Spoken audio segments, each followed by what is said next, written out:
नईम साहब, अल्लाह की कसम है,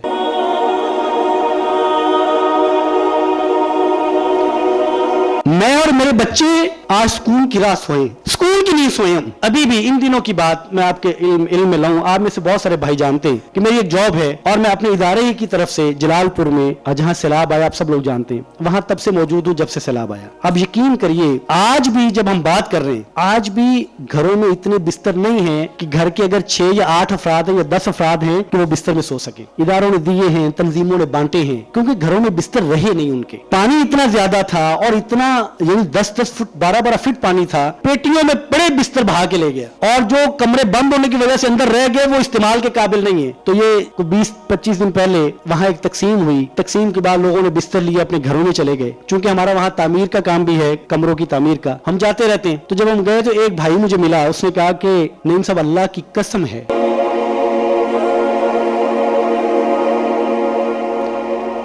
मैं और मेरे बच्चे आज स्कूल की रात सोए, स्कूल की नहीं सोए हम। एक रजाई, एक बिस्तर, यानी आज उनको इसकी भी जरूरत है, आज उनके लिए। और सर्दी की शिद्दत आप जानते हैं। सो क्या मैं और आप अपने भाइयों के लिए, हमारे पास बिस्तर कम है क्या हमारे घरों में इतने बिस्तर नहीं है कि जो मैं और मेरे बच्चे इस्तेमाल भी कर लेते हैं, और उसके अलावा पड़े हुए के मेहमान आएंगे ये उनके लिए है ना? ऐसा क्या इन बिस्तरों में से एक एक हम नहीं निकाल सकते? एक बिस्तर निकाल सकते हैं ना? एक एक निकालिए, ज्यादा ना करिए, एक बिस्तर निकालिए और या मरकज नूर में जमा करवा दीजिए। इंशाअल्लाह ताला ये बिस्तर हम उन भाइयों तक पहुंचा देंगे, उन अपने बच्चों तक पहुंचा देंगे जिनको आज एक ही बिस्तर की जरूरत है, एक एक।